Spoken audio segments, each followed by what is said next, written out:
قرآني نبض حياتي، قرآني طهر ذاتي، قرآني عصمة أمري، قرآني طوق نجاتي. قرآني نبض حياتي، قرآني طهر ذاتي، قرآني عصمة أمري، قرآني طوق نجاتي. آيات الله حمتني، غمرتني بالبركات، تحفظني من همزات الشيطان ومن زلاتي. آيات الله حمتني، غمرتني بالبركات، تحفظني من همزات الشيطان ومن زلاتي. قرآني نبض حياتي. إن الحمد لله نحمده ونستعينه ونستغفره ونعوذ بالله من شرور أنفسنا ومن سيئات أعمالنا. من يهده الله فلا مضل له ومن يضلل فلا هادي له. أشهد أن لا إله إلا الله وحده لا شريك له وأشهد أن محمدا عبده ورسوله. أما بعد، أعوذ بالله من الشيطان الرجيم. بسم الله الرحمن الرحيم. قل هو الله أحد الله الصمد لم يلد ولم يولد ولم يكن له كفوا أحد.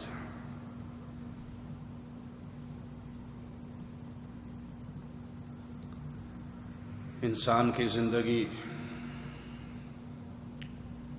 کتنی ہی لمبی ہو جائے، بالآخر اس نے ختم ہو جانا ہے۔ یہ دنیا، اس کی زندگی کسی کو کتنی ہی خوبصورت کیوں نہ لگے، ایک کڑوی حقیقت کوئی مانے یا نہ مانے اپنا آپ خود منوا لیتی ہے کہ ایک دن آنا ہے، یہ دنیا سمیٹ دی جانی ہے۔ ایک دن آنا ہے کہ اپنے رب کے لیے انسانوں کو کھڑا کیا جانا ہے۔ کوئی مانے یا نہ مانے، یہ اپنی جگہ پر حقیقت ہے کہ قیامت برپا ہو کر رہے گی، انسانیت میدان محشر میں اکٹھی ہوگی، انسان اللہ کے سامنے پیش ہوگا جہاں اس کو اپنی زندگی کا حساب و کتاب دینا ہوگا۔ مالک کا فرمان سنیے، قل ان الاولین والآخرین لمجموعون الى میقات یوم معلوم۔ اے نبی صلی اللہ علیہ وسلم، آپ کہہ دیجئے بلا شبہ اگلے اور پچھلے، جو گزر گئے اور جو قیامت تک آنے ہیں، یہ سب کے سب ایک معلوم دن پر، مقررہ وقت پر جمع کیا جائیں گے۔ کسی کی موت کسی طریقے سے ہوئی ہو، کوئی پانیوں میں ڈوب گیا، سمندر کی لہروں میں بہہ گیا، کوئی مٹی میں مل گیا، کوئی جل کر خاک ہو گیا۔ یہ دنیا کے لحاظ سے مختلف انداز ہیں مرنے والوں کے، لیکن جو جہاں مرا، جہاں پر ہے، اللہ قادر ہے اس کو دوبارہ اٹھا کر اپنے سامنے کھڑا کرے گا۔ مالک کا فرمان اپنے سامنے رکھیے، اینما تکونوا یأتی بکم اللہ۔ تم کہیں پر ہو، کہیں پر ہو، پہاڑوں کی غاروں میں کوئی مرا اور وہیں پہ ختم ہو گیا، جنگل میں کوئی مرا اور درندے کھا گئے، تم کہیں پر ہو، تم سب کو اللہ اکٹھا کرے گا۔ ایک دن تم نے سب کے سب نے اللہ کے سامنے پیش ہونا ہے. ان اللہ علی کل شیء قدیر، اللہ ہر چیز پہ قادر ہے. ایک شخص کا ذکر حدیث میں آتا ہے، اس نے اپنی اولاد سے کہا تھا کہ میں نے زندگی میں بڑے پاپ کیے، بڑے گناہ کیے، اللہ نے مجھے اگر اٹھا لیا، حساب کتاب لے لیا، میں تو مارا جاؤں گا، تو مرنے کے بعد مجھے دفنانا نہ، قبر میں دفن ہو گیا تو آسانی سے کھڑا ہو جاؤں گا، اللہ اٹھا لے گا. اس کی کم علمی اپنی جگہ پر کہ وہ اللہ کی قدرت کو نہیں جانتا، اپنی عقل کے مطابق اس نے کہا مجھے جلا کے خاک کر دینا، راکھ بنا دینا، کچھ کو ہواؤں میں، کچھ کو پانیوں میں، کچھ کو کہیں پھینک دینا، بکھر جاؤں گا، پھر اللہ نہیں اٹھائے گا اور میں بچ جاؤں گا. اگر اللہ نے مجھے پکڑ لیا، اٹھا لیا، تو میرے لیے سوائے ہلاکت کے اور کچھ نہ ہوگا، میں نے گناہ بڑے کیے ہیں. اولاد نے باپ کی خواہش پوری کر دی، اللہ نے پھر اس کو زندہ کر کے کھڑا کر دیا. وہ قادر ہے، ہر چیز پہ قادر ہے. اور اس سے سوال کیا مالک نے، بندے تو نے یہ کیوں کیا؟ بندے نے کہا اللہ اسی دن کے ڈر سے تو کیا تھا کہ اگر تو نے اٹھا لیا، میں نے تو کوئی پاپ چھوڑا نہیں ہے، تو پوچھے گا، مجھے حساب دینا ہوگا، میں ہلاک ہو جاؤں گا، برباد ہو جاؤں گا. تیرا ڈر، اس دن کھڑے ہونے کا خوف مجھ پہ ایسا طاری تھا کہ میں نے اپنی اولاد کو یہ وصیت کی. وہ رحمان ہے، وہ رحیم ہے، وہ کریم ہے، وہ ماؤں سے بڑھ کر پیار کرنے والا. ماں کو اپنی اولاد سے وہ پیار نہیں ہو سکتا جو مالک کو اپنے مخلوق سے، اپنے بندوں سے پیار ہے. اور مالک کو یہ بات بڑی پسند ہے کہ بندہ اس کے ڈر سے زندگی گزارے، اس کے خوف کے تحت زندگی گزارے. جب انسان گناہ کرتا ہے پھر معافی مانگتا ہے، اللہ مالک فرشتوں کے سامنے اپنے اس بندے کا ذکر کرتا ہے، اس کو دیکھو، اس نے گناہ کیا ہے لیکن یہ جانتا ہے کہ کوئی اس کا رب ہے، کوئی اس کو دیکھ رہا ہے، کوئی اس کو پکڑ سکتا ہے، کوئی اس سے پوچھ سکتا ہے، اور میرے ڈر میں یہ مجھ سے معافی مانگتا ہے. گواہ ہو جاؤ میں نے اس کے گناہوں کو معاف کر دیا. وہ رحمان و رحیم مولا جب یہ جواب سنتا ہے اپنے بندے سے کہ تیرے ڈر نے مجھے یہ کرنے پر مجبور کیا، اللہ مالک اس کو اپنی رحمت سے معاف فرما دیتا ہے. تو انسان کہیں بھی مرے، کسی حال میں دفن ہو، کسی حال میں اس کا اختتام ہو، مالک فرماتا ہے ایک دن آئے گا، تم کہیں پر کیوں نہ ہو، میں نے تم سب کو اکٹھا کرنا ہے، اور اللہ ہر چیز پہ قادر ہے. ان کل من فی السماوات والارض الا آتی الرحمن عبدا، آسمان اور زمین میں جو کچھ ہے وہ سب کے سب غلام بن کر حاضر ہوں گے اللہ کے سامنے. کسی اللہ والے سے کسی نے سوال کیا، یہ آیات، یہ نشانیاں پڑھ کر انسان کا دل نرم ہو اور وہ اللہ کی طرف لوٹے، یہی خوش نصیبی ہے انسان کی. اور اگر وہ آیات پڑھ کے قصے کہانی سمجھ کے گزر جائے، اپنی زندگی میں تبدیلی نہ لائے، یہ بڑا ہی بد نصیب انسان ہے. کسی اللہ والے سے کسی نے پوچھا، میں گناہوں میں ڈوبا ہوا ہوں، کوئی ایسی نصیحت کرو جس سے میرا دل نرم ہو جائے اور میں گناہ والی زندگی کو چھوڑ دوں. کہا جب تیرا گناہ کرنے کا ارادہ ہو، جرم کرنے کا ارادہ ہو، تو زمین و آسمان کے نیچے سے نکل جایا کر، وہاں جا کر بغاوت کیا کر جہاں نہ تیرے سر پہ اللہ کا آسمان ہو، نہ رب کی زمین تیرے پاؤں کے نیچے ہو. کہا سبحان اللہ، ایسی بھی کوئی جگہ ہے؟ میں کہاں جا سکتا ہوں؟ کہا پھر تو رب کا غلام ہے اور اس کے گھر میں رہ کر تو بغاوت کر رہا ہے. اچھا اور کرو. کہا جب بغاوت کا دل کرے، اس رب کا دیا ہوا رزق نہ کھایا کر. کہا اللہ کا دیا ہوا نہ کھاؤں تو اور کیا کھاؤں؟ وہی تو رزاق ہے، وہی تو کھلاتا پلاتا ہے. کہ سبحان اللہ، اس کے گھر میں رہتا ہے، اس کے دسترخوان سے کھاتا ہے، پھر بھی اللہ کو ناراض کرتا ہے. پھر بھی گناہ کے کام کرتا ہے. کہا اور کرو اور نصیحت کرو. کہا وہاں جا کے گناہ کر جہاں تجھے اللہ نہ دیکھے، چھپ جا اللہ سے. کہا وہ ذات ایسی ہے جہاں مرضی جاؤں چھپ جاؤں، کائنات کی ہر آنکھ سے چھپ سکتا ہوں، رب کی آنکھ تو مجھے وہاں بھی دیکھتی، کوئی جگہ ہے ہی نہیں. کالی سیاہ چیوٹی کالے سیاہ پہاڑ کی جڑ میں چلتی ہو اور اندھیری رات ہو، اللہ اس چیونٹی کو اس پہاڑ کی جڑ میں دیکھتا بھی ہے، اس کا رزق اسے وہاں پہنچاتا بھی ہے. کوئی جگہ ہے ہی نہیں جہاں چھپ سکے. کا گھر بھی اللہ کا ہے، دسترخوان بھی اللہ کا ہے، اللہ تجھے دیکھ بھی رہا ہے. یہ تین حقیقتیں تیرے سامنے ہیں، اور پھر بھی بغاوت کرتا ہے، پھر بھی گناہ کی طرف مائل ہوتا ہے، پھر بھی اللہ کو ناراض کرتا ہے. کہا اچھا اور کرو. کہ جب اللہ کی طرف سے فرشتے تیری روح قبض کرنے کے لیے آئیں تو کہنا بھی میرا دل نہیں چاہ رہا مرنے کا، پھر کبھی آنا.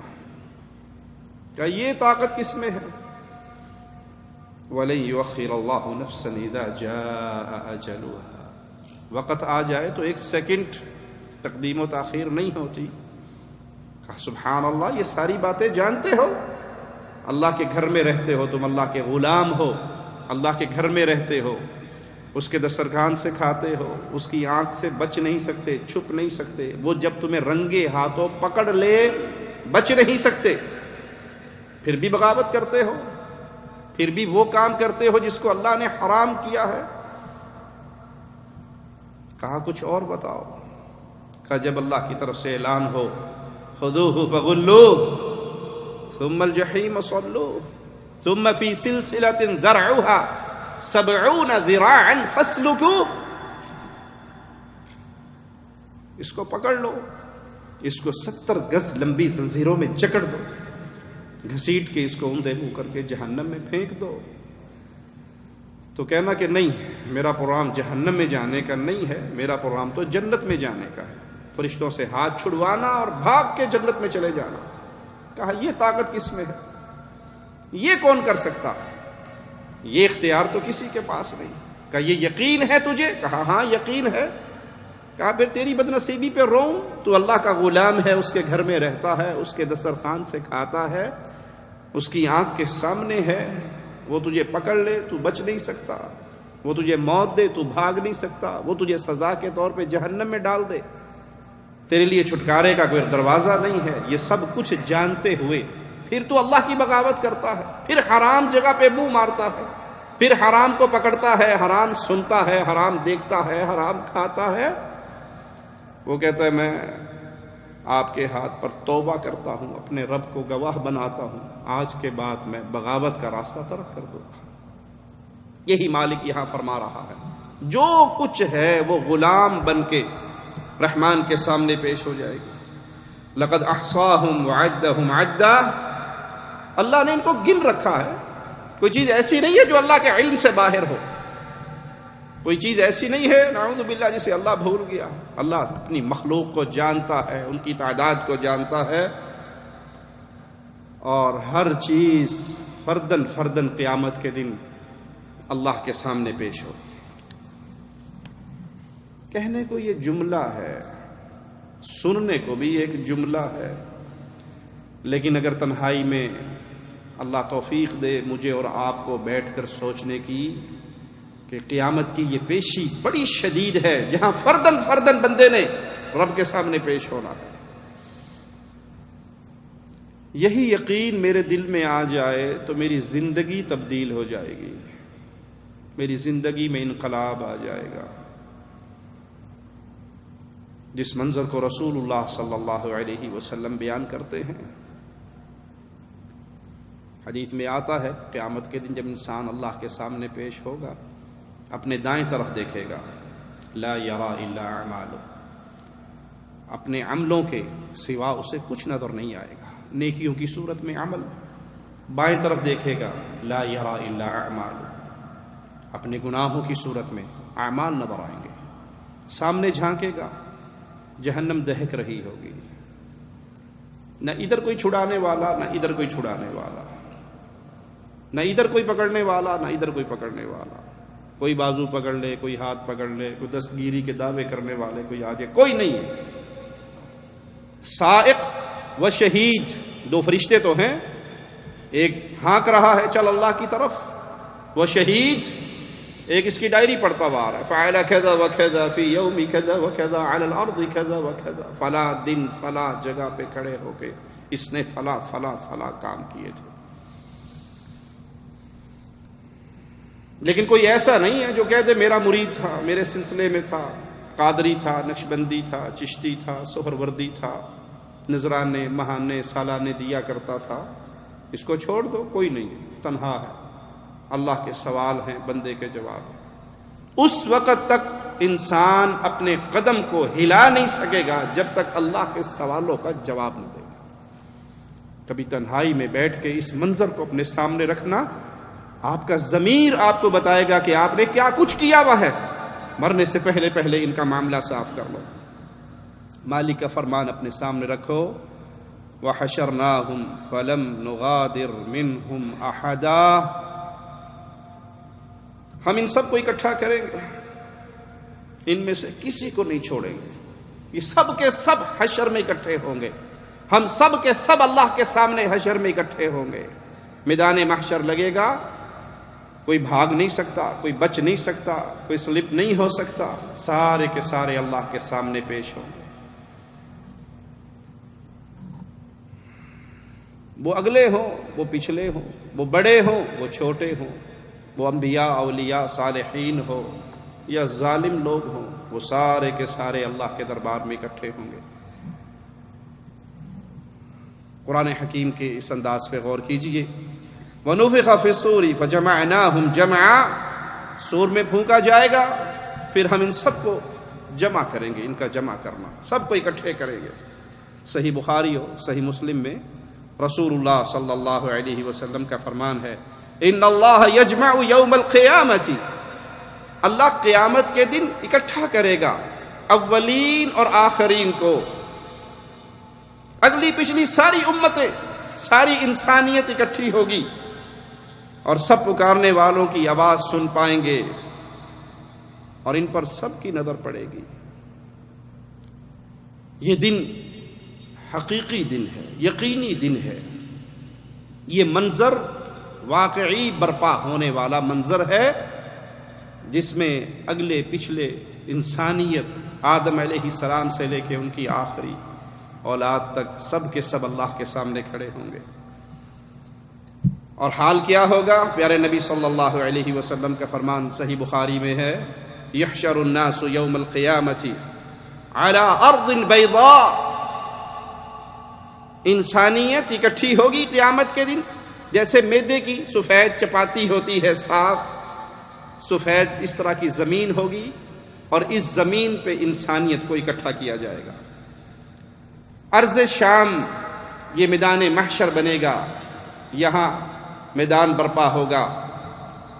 رسول اللہ صلی اللہ علیہ وسلم نے شام کی طرف اشارہ کرتے ہوئے فرمایا، لوگوں کو یہاں سے وہاں تک کی سرزمین پر اکٹھا کیا جائے گا، اور یہ روایت صحیح الجامع حدیث نمبر 4066، پیارے نبی صلی اللہ علیہ وسلم فرماتے ہیں اس جگہ پر لوگوں کو اکٹھا کیا جائے گا، کوئی سوار ہوں گے، کوئی پیدل ہوں گے، اور بعض ایسے بد نصیب بھی ہوں گے جن کو چہروں کے بل گھسیٹ کے لایا جائے گا۔ اللہم لا تجعلنا منہم ولا معہم ولا فیہم۔ ایک روایت میں آتا ہے صحابہ نے سوال کیا کہ قدموں کے بل دیکھا ہے چلتے ہوئے، گھٹنوں کے بل لوگوں کو رینگتے ہوئے بھی دیکھا ہے، چہروں کے بل چلیں گے، یہ کیسے؟ کہ جس طرح اللہ قادر ہے انسان کو اس کے قدموں پہ چلانے پر، اسی طرح وہ اللہ قادر ہے کہ ان کو ان کے چہرے کے بل چلائے۔ یہ میدان برپا ہوگا، یہ انسانیت اکٹھی ہوگی۔ سب سے پہلی چیز جس سے پردہ اٹھے گا، جو بول کے آواز لگا کے اپنے افعال کا اعلان کرے گی، وہ انسان کی ران ہوگی۔ انسان کی یہ ران بتائے گی یہ کہاں کہاں ٹچ ہوئی، حلال پہ یا حرام پہ، اس کے ساتھ کیا سلوک ہوا۔ قیامت کے دن اس پیشی کے منظر میں حدیث میں بڑا عجیب جملہ بیان ہوا ہے، لوگوں کے منہ پہ ڈھکن چڑھے ہوں گے۔ اس سے مراد کیا ہے؟ زبان پہ تالے ہوں گے، انسان کا جسم بولے گا، انسان کے ہاتھ بول کر بتائیں گے کیا کرتا رہا 60 سالہ زندگی میں، کس کس چیز کو میں نے تھاما، یہ ہاتھ کہاں کہاں استعمال ہوا، حلال یا حرام۔ کہنے کو تو انگلیوں پہ کچھ لکھنا ہی پڑتا ہے، کھلتا کیا ہے، حلال یا حرام؟ صرف ٹچ کرنا ہے، پکڑنا ہے، کس کو پکڑا ہے، حلال یا حرام؟ یہ ہاتھ قیامت کے دن بولے گا، زبان پہ مہر ہوگی، ہاتھ بولے گا، آنکھیں بولیں گی کیا دیکھتا رہا، کنڈی لگ گئی، اندھیرا ہو گیا، چھپ گیا، کمرے کے اندر ہوں، ڈبل لاک لگا ہوا ہے، کوئی بھی نہیں ہے، اب میں جو مرضی کر لوں۔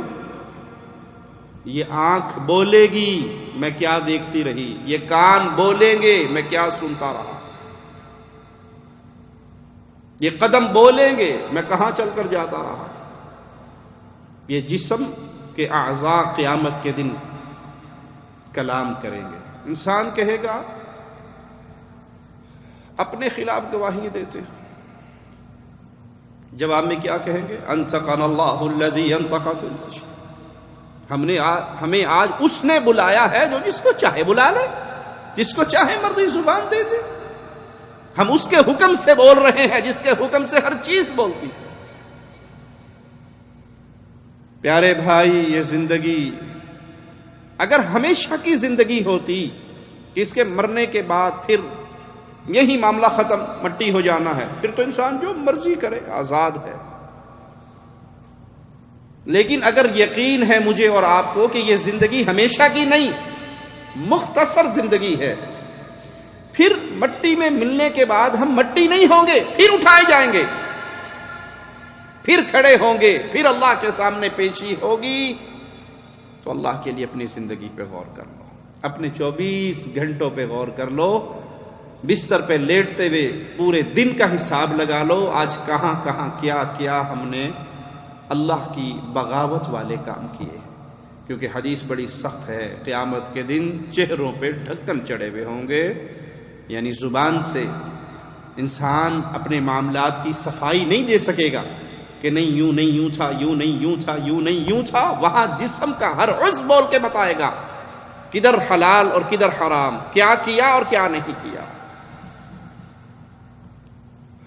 قیامت کے دن حشر کے اس میدان میں انسانیت کا، مخلوقات کا فیصلہ ہوگا، جھگڑے نپٹائے جائیں گے، اور یہ صرف ایک دن اگر اپنے سامنے رکھ لو تو یہ ایک دن 50,000 سال لمبا ہے۔ مالک کا فرمان سنیے، تعرج الملائکۃ والروح الیہ فی یوم کان مقدارہ 50,000 سنہ، فرشتے اور جبرائیل اس کی طرف چڑھیں گے ایسے دن میں جس کی مقدار 50,000 سال لمبی۔ یہ پہلا دن ہے، کبھی بیٹھ جانا گھر میں کیلکولیٹر لے کر، 50,000 سال تقسیم کرنا اپنے 70 سالہ زندگی، 80 سالہ زندگی، 100 سالہ زندگی، اس کے اوپر، اور دیکھنا کتنے سیکنڈ بنتے ہیں یہ 100 سال کے اس دن کے مقابلے پر۔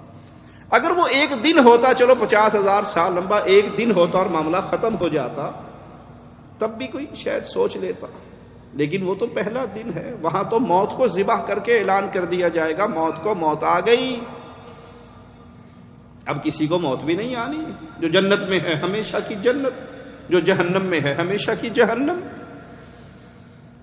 کیا کوئی عقل مند ہے ایسا؟ دنیا کی مثال دے کے سمجھا دیتا ہوں۔ ایک شخص کمپنی میں جاب کر رہا ہے اور اس کو وہاں 50,000 ریال سیلری اس کی لگی ہوئی ہے، بڑا اچھا اس کو پیکج ملا ہوا ہے۔ کیا عقل مند انسان وہاں ریزائن کرنے کے بعد 2000 ریال کی سیلری پہ جاب کرے گا؟ اسے کوئی آفر کرے ہماری کمپنی میں آ جاؤ 2000 ملیں گے، 2500 مل جائیں گے، کیا تیرا دماغ خراب ہے؟ میں 50,000 ریال لے رہا ہوں، اس کو ریزائن کر کے میں 2000 پہ 2500 پہ آؤں، اتنے تو میرے ملازم کھا جاتے ہیں۔ سمجھ آئی مثال کی؟ یہ 100 سال، یہ 80 سال، یہ 70 سال، یہ 60 سال، اور قیامت کا پہلا دن 50,000 سال لمبا۔ میں نے اپنی زندگی میں کیا فیصلہ کیا ہے؟ اس 100 سالہ زندگی کو اس 50,000 سال لمبے دن کی بنانے کے لیے خرچ کرنا ہے، یا اس زندگی کا مقصد صرف یہی دنیا ہے اور یہیں پہ معاملہ ختم ہو جائے گا؟ قرآن حکیم کے انداز پہ غور کیجئے، وہاں بڑی شدید گھبراہٹ ہوگی اس دن جب اٹھائے جائیں گے، خوف کا بڑا عالم ہوگا۔ انسان اپنی زندگی پہ جب غور کرے گا اسے یوں لگے گا کہ 2-4 سیکنڈ 2-4 لمحات میں نے دنیا میں گزارے ہیں، اسے اپنی 70 80 90 سالہ زندگی یاد بھی نہیں رہے گی۔ وَيَوْمَ يَحْشُرُهُمْ كَأَن لَّمْ يَلْبَثُوا إِلَّا سَاعَةً مِّنَ النَّهَارِ، جس دن وہ انہیں اکٹھا کرے گا تو انہیں یوں لگے گا جیسے وہ دنیا کی زندگی میں ایک گھڑی سے زیادہ نہیں رکے۔ اچھا وہ تو قیامت کا دن ہے، اس کو چھوڑیے، آپ ابھی تجربہ کر لیں۔ جس بھائی کی عمر 40 سال ہو گئی، 45 سال ہو گئی، اپنی سابقہ زندگی پہ نظر دوڑائے۔ آپ کو یاد ہے 40 سال؟ آپ سے کہا جائے 400 صفحے لکھو اپنی 40 سالہ زندگی پہ، میرا خیال ہے 40 صفحے بھی نہیں لکھ سکو گے۔ کہاں سے چلے اور کہاں پہنچ گئے؟ لگتا ہے ہم نے بڑی لمبی زندگی گزاری ہے۔ ابھی 40-45 سال والے بندے کو اپنی سابقہ زندگی ایک خواب سا لگتا ہے۔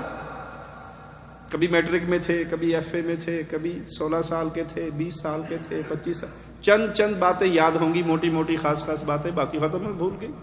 اور جب قیامت کے دن اٹھایا جائے گا تو حال کیا ہوگا؟ آپ اس میں ایک دوسرے کو پہچانیں گے، ہم کلام ہوں گے، ایک دوسرے کو پہچان لیں گے، لیکن گمان کیا ہوگا؟ ایک گھڑی یا 2 گھڑی ہم دنیا میں گزار کر آئے۔ مالک کا فرمان سنیے، قد خسر الذین کذبوا بلقاء اللہ، آج گھاٹے میں ہیں وہ لوگ، خسارے میں ہیں وہ لوگ جو اللہ کی اس ملاقات کو بھلا بیٹھے تھے۔ کیا معنی ملاقات کو بھلا بیٹھے؟ کلمہ تو پڑھا ہوا ہے ہم نے، مسلمان تو ہیں، زبان سے کہتے تو ہیں کہ مرنا ہے، اٹھنا ہے، پریکٹیکل زندگی میں اس پہ یقین نہیں ہے۔ کسی بھائی سے کہو آؤ نماز پڑھیں، ابھی سے نماز، ابھی سے، ابھی تو 20-25 سال کا ہوں، جب 50-55 سال کا بوڑھا ہو جاؤں گا، کوئی اور کام رہے گا نہیں، ریٹائر ہو جاؤں گا 60 سال کے بعد، بیوی بچے بھی ٹھوکر مار دیں گے، پھر مسیحت ہوئے گی تو میں ہوا گا، ہونے نال نمازاں، ابھی تو جوانی کے دن ہیں۔ قبرستان میں بہت سے ایسے لوگ دفن ہیں جنہوں نے کل نماز شروع کرنی تھی، جنہوں نے کل توبہ کرنی تھی، جنہوں نے کل سے نیک ہونا تھا، جنہوں نے کہا تھا ہاں آئندہ ایسا کر لیں گے۔ تھوڑا سا لمحہ، تھوڑی سی مہلت، تھوڑا سا بڑھاپا تو آنے دو، ابھی تو جوانی مستانی، یہی تو دن ہے مزے کے، یہی دن ہے عبادت کے۔ جس نے اپنی جوانی کو اللہ کے رنگ میں رنگ لیا، قیامت کا دن ہوگا جب سورج کی تپش بندوں کو جھلسار رہی ہوگی، کوئی چھاؤں نہیں ہوگی سوائے اللہ کے سائے کے، کوئی سایہ نہیں ہوگا۔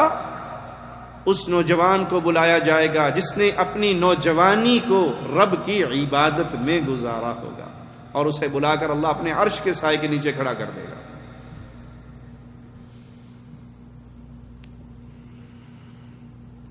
یہ اس دنیا کی حقیقت ہے، یہ اس دنیا کی حالت ہے کہ اتنی لمبی زندگی گزارنے کے بعد جب حشر کے میدان میں اٹھیں گے تو یوں لگے گا کہ 1 یا 2 لمحہ گزارا ہے، خسارہ ہے ان کے لیے، ہلاکت ہے ان کے لیے، بربادی ہے ان کے لیے۔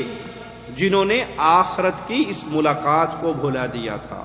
ایک تو وہ کھلا کافر ہے جو آخرت پہ یقین نہ رکھے، ایمان نہ لائے، میں مانتا ہی نہیں آخرت کیا ہوتی ہے، یہ تو کھلا کافر ہے، اس میں تو شک نہیں۔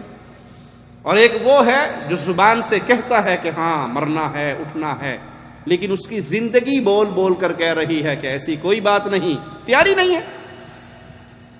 کلمہ گو مسلمان ہے لیکن نمازیں اس کو نصیب نہیں، فجر اس کو نصیب نہیں، عصر اس کو نصیب نہیں، مغرب عشاء اس کی ڈراموں اور فلموں کے سامنے گزر جاتی ہے، کبھی پڑھ لی کبھی نہ پڑھی، جانور والی زندگی ہے۔ کیا اسے یقین ہے؟ جو کسی پر ناحق ظلم کر رہا ہے، جو کسی کا مال دبا رہا ہے، اسے یقین ہے؟ جب یہ یقین ہو جائے کہ ہم نے ایک دن اللہ کے سامنے پیش ہونا ہے، پھر انسان کی زندگی تبدیل ہوتی، وہ قدم قدم پہ رکتا ہے، وہ ہر قدم پہ سوچتا ہے، ہر جملے پہ سوچتا ہے، اور جو سوچتا ہے وہ کامیاب ہو جاتا ہے، اور جو بغیر سوچے منہ سے جو جی بھی آئے نکال دے تو یاد کر لے رسول اللہ صلی اللہ علیہ وسلم کا فرمان ہے، ایک شخص اپنی زبان سے ایک لفظ کہتا ہے، ایک جملہ کہتا ہے، ایک کلمہ کہتا ہے، اسے پرواہ بھی نہیں ہوتی میں نے کیا کہا، اور وہ اللہ کو ناراض کر دینے والا کلام ہوتا ہے، اللہ اسے ایک جملے کی سزا کے طور پہ اسے اوندے منہ کر کے 70 سال کی مسافت تک جہنم میں گرا دیتا ہے، بندے کو پرواہ نہیں ہوتی۔ یہ پرواہ کب ہوگی؟ جب یقین ہوگا کہ ہم نے مرنا ہے، ہماری زندگی کا حساب و کتاب ہونا ہے۔ مالک کا فرمان سنیے، وَيَوْمَ تَقُومُ السَّاعَةُ يُقْسِمُ الْمُجْرِمُونَ، قیامت کا دن برپا ہوگا، مجرم کون ہے؟ کسی کے ماتھے پہ لکھا ہوا یہ مجرم ہے؟ مجرم کون ہے؟ جسے یقین نہ ہو قیامت کا، جسے یقین نہ ہو آخرت کا، جسے یقین نہ ہو اگلے جہاں کا، جسے یقین نہ ہو اللہ کے سامنے کھڑے ہونے کا، یہ مجرم ہے۔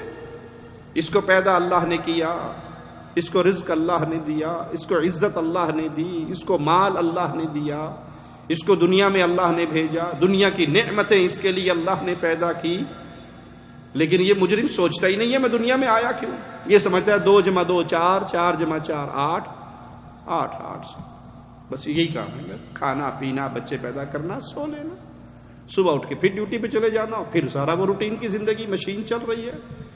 مقصد حیات کیا ہے؟ آیا کیوں ہو دنیا پہ؟ مرنا ہے تو کیوں مرنا ہے؟ مرنا ہے تو اس کے بعد کا جہان کیا ہے؟ جنت کیا ہے؟ جہنم کیا ہے؟ قرآن میں کیا لکھا ہے؟ اللہ کے احکامات کیا ہے؟ اسے پرواہ نہیں، اس کا ذہن اس طرف جاتا ہی نہیں ہے۔ دنیا کے ہر فن کے بارے میں وہ معلومات رکھتا ہے، اگر نہیں معلومات تیرا اس دنیا میں آنے کا مقصد کیا ہے، اس کے اوپر کوئی معلومات نہیں اسے، بس جی پیدا ہو گئے، مر جائیں گے، معاملہ ختم ہو جائے گا۔ معاملہ ختم نہیں ہوگا۔ جو اس طرح مجرموں والی زندگی گزار کے جائے کہ اس کی زندگی میں نہ اسلام ہے، نہ ایمان ہے، نہ مقصد حیات ہے، نہ وہ کفر اور شرک کے بارے میں جانتا ہے، نہ وہ توحید و سنت کے بارے میں جانتا ہے، یہ قیامت کے دن ان کا منظر کیا ہوگا؟ یہ قسمیں کھائیں گے، ما لبثوا غیر ساعۃ، ہم دنیا میں تو ایک لمحے کے زیادہ، اس سے زیادہ تو نہیں ہم نے گزارا، ہم تو چند لمحات کے لیے دنیا میں آئے تھے۔ وہ اپنی اس زندگی کا انکار کریں گے، وہ 70-80 سالہ زندگی کا انکار کریں گے، وہ جو چیز ان کے سامنے پیش ہوگی اس کی وحشت اتنی ہوگی وہ انکار کریں گے، قسمیں اٹھائیں گے کہ ہم نے تو اس دنیا کے اندر بہت تھوڑے لمحات گزارے ہیں اور دنیا کی زندگی میں بہہ کے رہے۔ مالک کا فرمان سنیے، فَإِذَا جَاءَتِ الصَّاخَّةُ، جب کان بہرے کر دینے والی سخت آواز یعنی قیامت آئے گی، اس کا منظر اپنے سامنے رکھیے۔ یہ کلام الہی ہے، گھر میں رکھے ہوئے نسخوں کو کھول کر ترجمے سے پڑھ کر دیکھ لو، اللہ مالک کس انداز میں اس کی شدت کو بیان کر رہا ہے۔ یوم یفر المرء من اخیہ، دنیا کے اندر بھائی بھائی کی بازو ہوتے ہیں، بھائی بھائی کا دفاع کرنے والے ہوتے ہیں، بھائی بھائی کے ساتھ کھڑے ہوتے ہیں، اور قیامت کے دن بھائی بھائی سے بھاگے گا. یوم یفر المرء من اخیہ، اپنے بھائی سے بھاگے گا، بھائی کو نہیں پہچانے گا اس دن، اس کا ساتھ نہیں دے گا، اس کی مدد کرنے کے لیے تیار نہیں ہوگا. وہ منظر اتنا شدید ہوگا کہ بھائی اپنے بھائی سے بھاگے گا. وَأُمِّهِ وَأَبِيهِ، ماں بیٹے کے اختیار میں جو ہو اپنے ماں باپ پہ خرچ کرتا ہے، ان کی خدمت کرتا ہے، اپنے لیے فخر سمجھتا ہے کہ ماں نے مجھے یہ کام کہا، میں اپنے حلال کمائی میں سے ماں کا یہ مسئلہ حل کروں، میں ماں پہ خرچ کروں. اور بہترین اجر والا صدقہ خرچ وہ ہے جو میں اپنے ماں باپ پہ کرتا ہوں. بڑی مشہور حدیث ہے، بارہا آپ نے سنی ہوگی. وہ 3 افراد جو اپنے ایک بارش سے بچتے ہوئے غار میں جا کے بیٹھ گئے تھے، پتھر آ کے غار کا دروازہ بند کر گیا تھا. سب نے اپنے اپنے نیک اعمال بیان کیے تھے. ان میں سے ایک شخص کا عمل کیا تھا، میں اپنی بکریاں لے کے نکلتا اور جب ان کو لے کر آتا، اس کا دودھ دوہتا تو سب سے پہلے میں اپنی ماں باپ کو پلاتا. ایک دن میں لیٹ ہو گیا، دور نکل گیا، دیر سے آیا، ماں باپ انتظار کرتے کرتے سو گئے. میں نے دودھ نکالا، میرے بچے بھوک سے میرے قدموں میں لوٹ پوٹ ہو رہے، لیکن مجھے گوارا نہیں ہوا کہ ماں باپ سے پہلے میں اپنے بچوں کو پلا دوں. اور یہ بھی گوارا نہیں ہوا کہ میں ماں باپ کی نیند خراب کر دوں. بوڑھے ہیں، پتہ نہیں کب آنکھ لگے گی دوبارہ، ساری رات جاگتے ہوئے نہ گزر جائے. میں وہ پیالہ دودھ کا لے کے ان کے سرہانے کھڑا رہا. بچے روتے روتے سو گئے. جب وہ ماں باپ اپنی مرضی سے نیند پوری کر کے اٹھے، میں نے پہلے ان کو پلایا، پھر اپنی اولاد کو پلایا. یہ عمل اللہ تیرے لیے کیا، اگر تجھ سے محبت کی بنیاد پہ کیا، تیرے حکموں کے مطابق کیا، تو یہ راستہ کھول دے، ہمیں آسمان نظر آ جائے. اللہ نے راستہ کھول دیا. یہ ہے ماں باپ کے ساتھ سلوک کا بدلہ. اور قیامت کا دن کیا ہوگا؟ انسان اپنی ماں سے بھاگے گا، اپنے باپ سے بھاگے گا. وَصَاحِبَتِهِ وَبَنِيهِ، اپنی بیوی سے بھاگے گا، اپنی اولاد سے بھاگے گا. کوئی اس کو اچھا نہیں لگے گا، کسی کے ساتھ نہیں کھڑا ہوگا، کسی کی اس کو فکر نہیں ہوگی. لِكُلِّ امْرِئٍ مِّنْهُمْ يَوْمَئِذٍ شَأْنٌ يُغْنِيهِ. اس جملوں پہ غور کر لیجئے. جو آج اپنی بھائی کے لیے، اولاد کے لیے، بیوی بچوں کے لیے، ماں باپ کے لیے اللہ کو ناراض کرنے پہ تلے ہوئے ہیں، وہ ان جملوں پہ غور کر لیں. اس دن انسان کی خواہش کیا ہوگی؟ سارے کے سارے پکڑے جاتے ہیں تو پکڑے جائیں، میں بچ جاؤں. بیوی نے کہا میں پردہ نہیں کروں گی دیور سے، جیٹھ سے. کوئی بات نہیں، اللہ کے حکموں کو ٹھوکر مارتی ہے، مارتی رہو. میں گھر سے باہر نکلوں گی بے پرد ہو کے. پردہ تو دل کا ہوتا ہے، حیا آنکھ میں ہوتی ہے. یہ چہرے کو چھپانا، یہ دقیانوسی خیالات، پرانے دور کا اسلام، ہم نہیں مانتے اس کو. کوئی بات نہیں، آپ ہماری بیگم ہیں، آپ جو مرضی کریں، آپ کو کون پوچھ سکتا ہے. وہ اللہ کے حکموں کو جیسے مرضی توڑے، جیسے مرضی ان کو کچلے، جیسے مرضی اپنے پاؤں کی ٹھوکروں میں روندے، لیکن بیوی ناراض نہ ہو. اسلام کی حالت مسخ ہوتی ہے میرے خاندان میں، میرے گھر میں تو ہو جائے، کوئی بات نہیں. بیوی ہے وہ تو راضی ہے نا. ماں باپ، بہن بھائی، عزیز و اقارب، قوم، برادری جو مرضی کر لے، میرے دل میں بیوی کی محبت، ماں کی محبت، باپ کی محبت، اولاد کی محبت ایسے راسخ ہو چکی ہے، ایسے جگہ بنا چکی ہے کہ اللہ کے حکموں کو توڑنے والی یہ قوم، یہ برادری، یہ عزیز، یہ قریبی، یہ رشتہ دار، مجھے ان کی محبت کی فکر ہے. اللہ کا دین مسخ ہوتا ہے تو مجھے کوئی ٹینشن نہیں. اگر یہ میری حالت ہے تو سوچ لیں قیامت کے دن آپ اعلان کر رہے ہیں لِكُلِّ امْرِئٍ مِّنْهُمْ يَوْمَئِذٍ شَأْنٌ يُغْنِيهِ. یہ سارے بھاڑ میں جائیں، یہ سارے پکڑے جائیں، یہ سارے جہنم کا ایندھن بن جائیں، میں بچ جاؤں. یہ ہے وہ حشر کی سختی ہے. اپنے پیاروں کو بھول جائیں گے. اور یاد رکھے، اگر آج آپ نے اپنی اولاد کو راضی کیا، رب کو ناراض کیا، اپنی بیوی کو راضی کیا، اللہ کو ناراض کیا، اپنے بچوں کو راضی کیا، اپنے رشتہ داروں کو راضی کیا، اپنی قوم کو راضی کیا، اللہ کو ناراض کر کے اللہ تو ناراض ہوگا ہی ہو، اللہ ان کو بھی آپ سے راضی نہیں ہونے دے گا۔ اور اگر آپ نے اللہ کو راضی کیا پوری دنیا کو ناراض کر کے، جب اللہ راضی ہو گیا بندے کا کوئی کچھ بگاڑ سکتا ہے؟ یہ جملہ بہت عام ہے۔ لوگ کیا کہیں گے، قوم کیا کہے گی، برادری کیا کہے گی، دنیا والے کیا کہیں گے، اکثر آپ کو سننے کو ملے گا۔ جی بات تو ٹھیک ہے، دیکھیں نا، پر شادی ہے، اس پہ ڈھول ڈھماکے، گانے باجے، زنخے نہ ناچیں، ہندوانہ رسمیں نہ ہوں، لوگ کیا کہیں گے؟ بہت بڑی بات ہے۔ لوگ، ایک ہی سوال اپنے دل سے پوچھئے، اگر میں نے یہ سب اللہ کی ناراضگی والے کام کیے، میں اللہ کے سامنے پیش ہوں گا، اللہ کیا کہے گا؟ جس دل میں یہ بات پختہ ہو جائے کہ اللہ کیا کہے گا، اللہ کو کیا جواب دوں گا، اللہ کے سامنے کیسے کھڑا ہوں گا، وہ ایسے خوش نصیب ہوتے ہیں کہ ان سے گناہ ہو جائے اور ان پہ حد قائم کر دی جائے، دنیا کے اندر انہیں سنسار بھی کر دیا جائے، وہ اپنی سزا پانے کے بعد جنت میں غوطے کھا رہے ہوتے، جنت کی نہروں میں مزے کر رہے ہوتے۔ اور اگر یہ بت میرے دل میں بیٹھ گیا، لوگ کیا کہیں گے؟ تو بڑی مشہور مثال ہے، باپ بیٹا گدھا لے کے جا رہے تھے، دونوں سوار تھے، لوگوں کے پاس سے گزرے، لوگوں نے کہا دیکھو باپ بیٹا کتنے ظالم ہیں، دونوں ایک مسکین سے گدھے کے اوپر سوار ہیں، گدھا ایک ہے، سواریاں دو ہیں، شرم نہیں ان کو آتی؟ ایک اتر جائے، بیٹا اتر گیا، چلو ابو چڑھ جائے اس کے اوپر، پھر کہیں سے لوگوں کے پاس سے گزر ہوا، نے کہا دیکھ لو باپ کتنا ظالم ہے، وہ معصوم سا بچہ ہے، اس بیچارے کو نیچے چلایا ہوا ہے اور باپ اوپر چڑھا ہوا ہے۔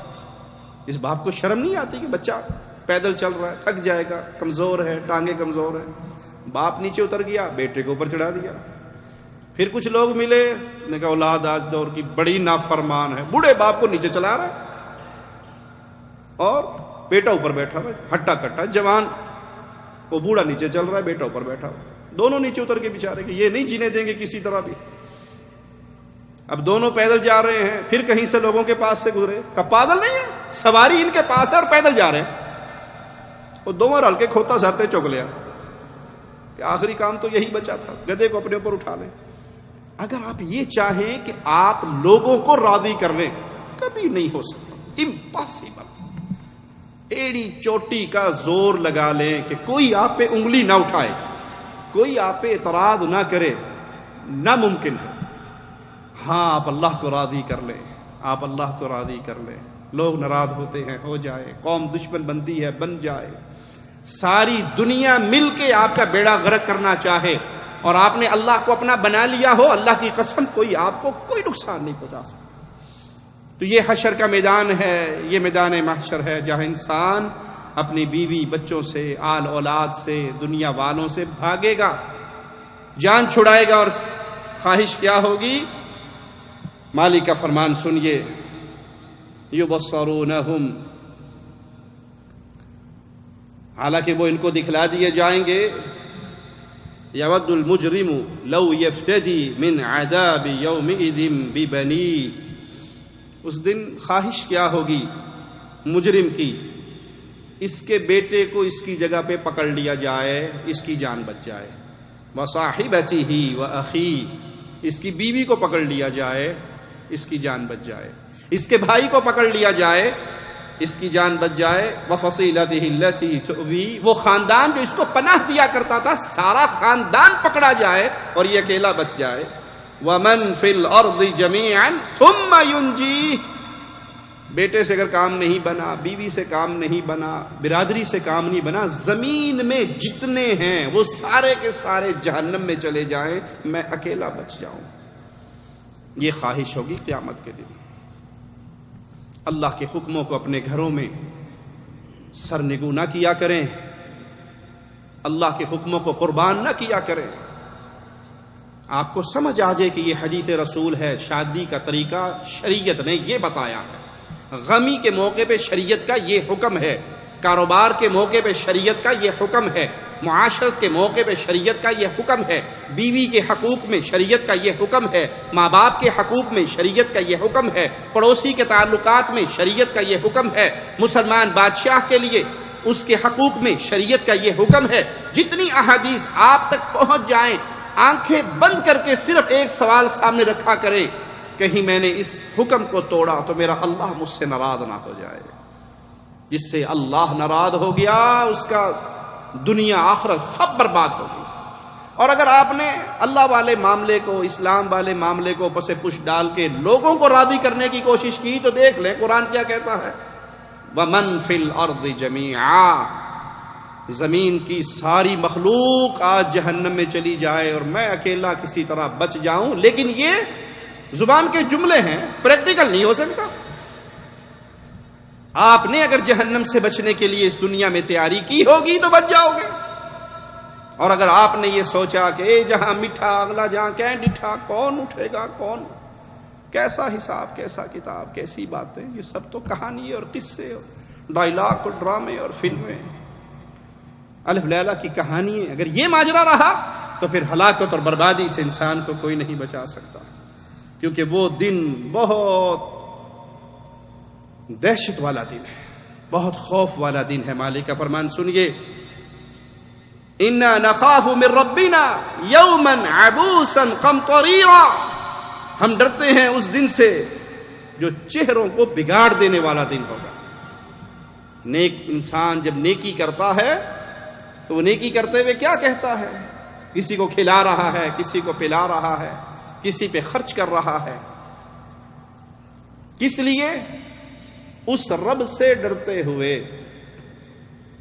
اس دن کی شدت سے اپنے آپ کو بچاتے ہوئے جس دن انسان اللہ کے سامنے کھڑا ہوگا، اور اس دن کی شدت چہروں کو بگاڑ دینے والی، جب کوئی کسی کو یاد نہیں رکھے گا، کوئی کسی کو یاد نہیں رکھے گا۔ انسانیت آدم علیہ السلام سے چلے گی عیسیٰ علیہ السلام تک، ہر نبی اور رسول کا ایک ہی وعدہ ہوگا، آج اللہ اتنے غصے میں ہے، نہ اس سے پہلے کبھی اتنے غصے میں آیا اور نہ کبھی اس کے بعد۔ ہمیں تو اپنی اپنی باتیں یاد آ رہی ہیں، ہم نہیں پیش ہو سکتے اللہ کے سامنے۔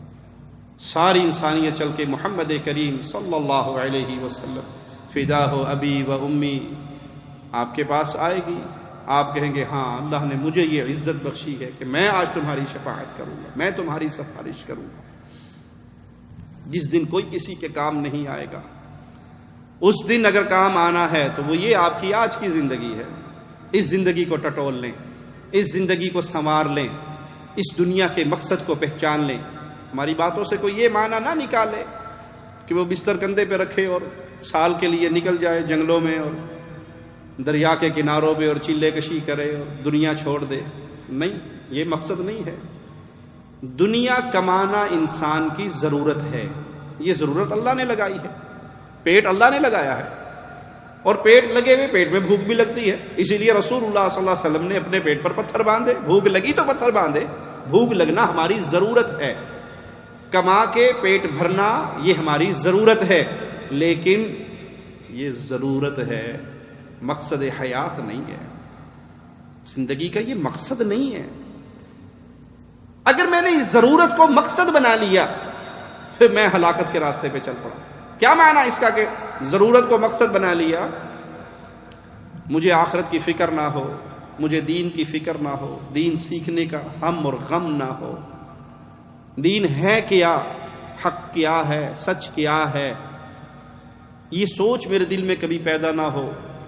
شیعوں کے گھر میں پیدا ہو گیا تو شیعہ، بریلویوں کے گھر پیدا ہو گیا تو بریلوی، دیوبندیوں کے گھر پیدا ہو گیا دیوبندی، وہابیوں کے گھر پیدا ہو گیا وہابی، جو جہاں لگا ہے ٹھیک لگا، یہ بھی ٹھیک، وہ بھی ٹھیک، وہ بھی ٹھیک، وہ بھی ٹھیک، کسی کو کچھ نہ کہو، کسی کے مذہب کو نہ چھیڑو، اپنے مذہب کو نہ چھوڑو، جو جہاں لگا ہے ٹھیک لگا ہے، چور چوری کر رہا ہے ٹھیک، ڈاکو ڈاکہ ڈال رہا ہے ٹھیک، جیب کتر رہا ہے ٹھیک ہے، لڑکیاں بھگانے والا لڑکیاں بھگا رہا ہے ٹھیک، جو جہاں لگا ہے ٹھیک لگا ہے۔ معنی یہ کہ آپ کو یقین نہیں ہے آپ نے مرنا ہے، کیونکہ ٹھیک صرف ایک ہے، ٹھیک صرف ایک ہے، دو ٹھیک نہیں ہو سکتے. ہر کسی کا دعویٰ ہے ٹھیک ہم ہیں. یہ فیصلہ بھی ہم نے محمد کریم صلی اللہ علیہ وسلم کی حدیث سے سن لیا. سب ٹھیک نہیں ہے. 72 جہنم میں جانے والے ہیں، ایک جنت میں جانے والا ہے. اور وہ ایک آپ نے چھوڑ نہیں دیا ہمارے اوپر کہ خود فیصلہ کر لینا. خود فیصلہ دیا میرے آقا صلی اللہ علیہ وسلم نے. ما انا علیہ واصحابی اليوم. کوئی حق کو پہچاننا چاہتا ہے تو معیار حق اصحاب محمد ہیں. پیارے نبی صلی اللہ علیہ وسلم کے صحابہ کی طرف لوٹ آئے. ما انا علیہ، جس پر آج میں ہوں اور میرے صحابہ ہیں، یہ حق ہے. حق پانا ہے، صحابہ کی طرف لوٹ جاؤ. صحابہ کی زندگی کو دیکھ لو، صحابہ کے راستے پہ چل پڑو. صحابہ کے نزدیک دین کیا تھا؟ کتاب و سنت، قرآن اور حدیث. عبادت کس کی کرتے تھے؟ اللہ کی. طریقہ عبادت کا کس سے لیتے تھے؟ محمد الرسول اللہ صلی اللہ علیہ وسلم سے. صحابہ کی زندگی میں اللہ کے علاوہ کسی اور کی عبادت نہیں ہوتی تھی. پیارے نبی صلی اللہ علیہ وسلم کے علاوہ کسی اور کا طریقہ نہیں چلتا تھا. یہی اسلام ہے. نہ وہاں قبروں کی پوجا تھی، نہ وہاں درگاہوں کی پوجا تھی، نہ وہاں درختوں کی پوجا تھی، نہ وہاں جانوروں کے مزار بنتے تھے، نہ اونٹنی کا دربار تھا، نہ بلی کا دربار تھا، نہ گھوڑے کا دربار تھا. گردنیں جھکتی تھی تو اللہ کے لیے، پکارتے تھے تو اللہ کو، مانگتے تھے اللہ سے، ذبح کرتے تھے اللہ کے نام کا. عبادت کی ہر قسم خالص اللہ کے لیے. اور طریقہ کس کا تھا؟ صرف محمد الرسول اللہ صلی اللہ علیہ وسلم کا طریقہ تھا. یہی اسلام ہے. بڑا سادہ سا اسلام. آج اس کو مشکل بنانے والوں نے بنانے کی بڑی کوشش کی بھی. یہ بھی اسلام، یہ بھی اسلام، یہ بھی اسلام، یہ بھی اسلام. اسلام صرف ایک ہے، اور وہ کیا ہے؟ اللہ کا حکم یہ ہے، اور محمد صلی اللہ علیہ وسلم نے اس حکم پر یوں عمل کر کے دکھایا ہے. That's all. یہ اسلام. خالص ترین اسلام آپ کو وہ ملے گا جو ابو بکر کے نزدیک اسلام تھا، جو عمر کے نزدیک اسلام تھا، جو عثمان کے نزدیک اسلام تھا، جو علی کے نزدیک اسلام تھا، جو حسن حسین کے نزدیک اسلام تھا، جو اہل بیت کے نزدیک اسلام تھا، جو اصحاب محمد کے نزدیک اسلام تھا. اور وہ کیا تھا؟ جو جہاں لگا ہے وہ ٹھیک نہیں. وہ اسلام یہ تھا کہ اللہ کا حکم یوں ہے، رسول اللہ صلی اللہ علیہ وسلم کی سنت یوں ہے، بس نبی کا طریقہ اپنا لو، اللہ کی عبادت کی طرف آ جاؤ. آج بھی کوئی اسلام حقیقی کو اپنانا چاہے تو اس کے لیے ماڈل ابو بکر، عمر، عثمان، علی، یہ ماڈل ہیں. یہ ہمارے رہبر و رہنما ہیں. جن راستوں پہ چل کر یہ اللہ کی جنت میں گئے، انہی راستوں پر ہم چلیں گے تو اللہ کی جنت ہمیں نصیب ہوگی. اللہ سے دعا ہے اللہ ہماری خطاؤں کو معاف فرمائے، اللہ ہماری سیاہکاریوں کو معاف فرمائے، اللہ ہمیں زندہ رکھے، ایمان پہ رکھے، اسلام پہ رکھے. اللہ ہمیں موت دے، اس حال میں دے. اللہ ہم سے راضی ہو، ہم اپنے اللہ سے راضی ہو. اللہ کے دین کی خدمت کرتے ہوئے اپنی زندگی کے آخری ایام وہ ایام گزار رہے ہوں جس میں اللہ ہم سے راضی ہو. عبادت کے ایام ہو، رب کی توحید کو پھیلانے کے ایام ہو. ہماری زبان سے آخری جملہ نکل رہا ہو، اشہد ان لا الہ الا اللہ و اشہد ان محمد.